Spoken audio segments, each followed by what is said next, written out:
뇌신경이라고 하는 부분의 세계적인 권위자인 미국 캘리포니아 대학교의 빌라야누르 나마찬드란이라고 하는 이 교수가 거울 이론에 대해서 이렇게 얘기를 했습니다.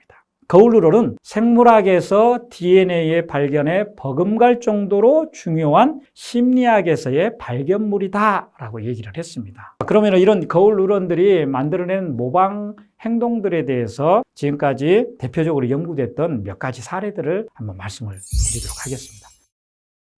모방은 인간의 진화를 통해 자연스럽게 발달된 결과물이다라고 말씀을 드릴 수 있겠습니다. 그럼 여기서 모방이라고 얘기했을 때 우리는 평소에 하품은 전염된다라고 하는 이런 얘기들을 많이 하죠. 근데 이 하품을 우리가 교육을 받아서 또는 그 사람이 왜 저걸 하는지라고 하는 것들을 분석을 해서 따라하는 것은 아닙니다. 나도 모르게 무의식적으로 옆 사람이 하는 그 하품을 내가 따라하게 되는 것들이죠. 의도가 없지만 자연스럽게 따라하는 이런 행위들을 우리는 모방 행위라고 얘기를 합니다. 또 다른 예로는 옆 사람이 볼펜을 돌리고 있으면은 어느 순간에 나도 볼펜을 돌리고 있고, 옆 사람이 다리를 꼬게 되면은 나도 자연스럽게 우리 뇌 속에서 무의식적으로 이루어지는 모방 행위들입니다. 그렇다면은 이 모방 행위들이 인간의 진화를 통해서 자연스럽게 발달된 결과물이라고 얘기를 했는데, 심플한 예로 이 북극곰은 추위를 견디기 위해서 두꺼운 털을 갖게 되는데, 이런 두꺼운 털을 수백 세대에 걸쳐서 북극곰들은 생존하게 되고, 이 털을 미처 갖지 못하는 북극곰들은 계속 도태가 되어 왔던 것들이죠. 근데 인간은 이 북극곰처럼 추운 데서 살고 있는 이누이트 소년을 예로 들어본다면은, 이 소년은 단 몇십 분이면은 모방을 통해서 아버지가 옷을 만들고 있는 동작을 보고서 털 가죽 옷을 만들 수가 있습니다. 그래서 북극곰은 수만 년 동안을 거쳐서 이 차가운 환경을 극복했지만, 인간은 저 모방 효과를 이용해서 단 몇십 분, 몇 시간이면은 그걸 해결할 수 있다라는 그런 얘기죠. 그래서 이런 모방 행위는 인간을 만물의 영장이 되도록 만드는 결정적인 역할을 해왔던 것들입니다.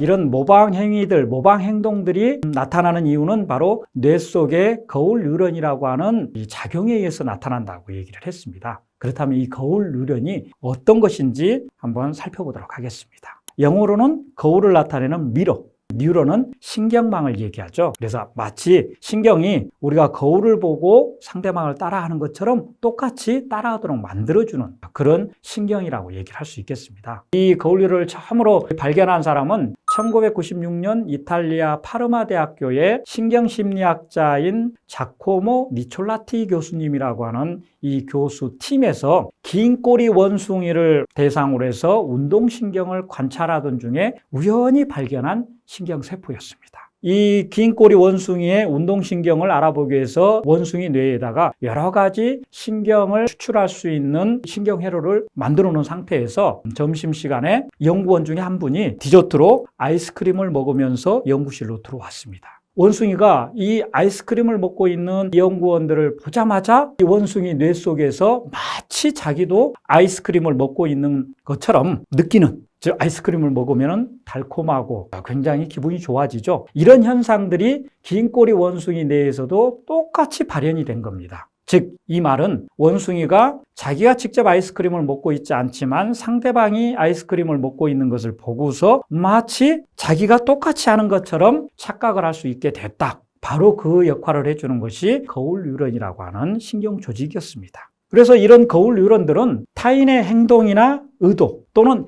감정을 머릿속에서 추측하고 모방하며 인간의 공감 능력을 담당하는 우리 뇌 속의 신경세포였던 것입니다. 여기서 중요한 것은 이 거울 뉴런이 단순히 상대방의 행동을 거울을 통해서 따라하는 정도가 아니라 그 사람의 행동을 넘어서 의도나 감정까지도 모방을 해낼 수 있다는 그런 내용들입니다. 자, 저 식탁이 보이시죠? 그 식탁 위에 약간의 와인이 남겨있는 와인잔이 있습니다. 그래서 식사를 하고 있는 도중에 옆 사람이 저 와인잔에 손을 뻗는 순간에 내가 판단했을 때는 저 사람이 이제 와인을 다시 마시려고 하는구나. 아니면은 와인을 이제 더 이상 마시고 싶지 않으니까 와인잔을 옆으로 치우려고 하는구나 라고 하는 것처럼, 자, 상대방이 어떤 의도를 가지고 행동을 하는지라고 하는 것들을 내 거울 뉴런을 통해서 학습을 할 수 있다는 그런 얘기입니다. 이렇게 돼야만이 우리 인간들이 사회 조직에서 상대방의 의견들을 듣지 않고서도 우리가 파악할 수 있게 되는 것들이죠. 즉, 이 거울 누런의 작용은 단순히 타인의 행동을 모방하는 데 그치지 않고 그 행위에 담긴 의도까지도 읽어낼 수 있다. 뇌신경이라고 하는 부분의 세계적인 권위자인 미국 캘리포니아 대학교의 빌라야누르 나마찬드란이라고 하는 이 교수가 거울 누런에 대해서 이렇게 얘기를 했습니다.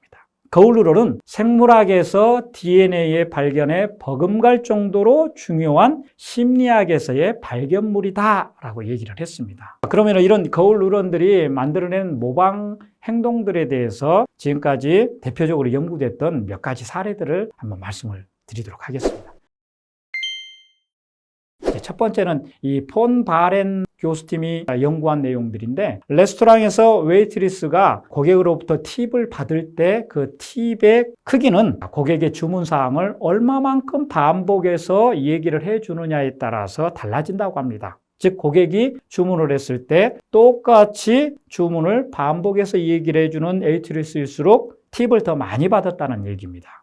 거울 누런은 상대방에 대한 무의식적인 공감을 불러일으키기 때문에 가능했던 것입니다. 그래서 웨이트리스가 제가 주문한 내용을 반복해서 다시 언급을 해주면은 이 고객인 입장에서는 저 사람이 나에 대해서 주목과 관심을 가지고 있구나, 기분이 좋네, 대접을 잘 받고 있네 라는 생각을 가지기 때문에 팁을 더 주게 되는 거죠. 자, 또 하나는 노베르트 카자베 교수가 연구했던 내용들입니다. 미소 짓는 사람의 이름을 보통 사람들보다 더 우리는 기억을 잘한다고 합니다. 바로 거울 누런은 이 감정의 공면 형상을 통해서 설득 커뮤니케이션에 아주 효과를 보인다는 그런 얘기가 되겠죠. 그래서 처음 보는 사람들한테 자신의 이름을 각인을 시켜주기 위해서는 웃어주면 상대방이 감정적인 공면 형상을 일으키기 때문에 훨씬 더 쉽게 기억할 수 있다는 그런 얘기가 되겠죠. 자, 세 번째, 파비오 살라 교수팀이 연구한 내용들입니다. 성과가 좋은 집단의 리더는 보통 집단의 리더보다 자기 부하들을 평균적으로 3배 이상 더 자주 웃게 만든다고 합니다. 유머 감각이 뛰어난 리더일수록 자기 팀원들의 감정과 태도를 자기가 원하는 대로 끌어갈 수 있는 그런 역할을 만들어준다는 그런 얘기가 되겠죠. 즉, 거울 누런은 사람들의 감정과 태도를 주변 사람들에게 전염시켜서 공감을 유도할 수 있다는 그런 얘기가 되겠습니다. 이 거울 누런이라고 하는 것은 내가 의식했든 의식하지 않았든 간에 상대방의 행동이나 의도를 알아차리고 내가 공감을 해낼 수 있는 그런 기회를 만들어주는 그런 역할을 한다라고 볼 수 있겠죠. 정말로 거울 누런은 대단한 신경세포라고 얘기를 할 수 있겠습니다. 복잡한 세상 궁금한 건 많고 어디서 배울까 망설이지만 세종 TV 문을 활짝 열어봐.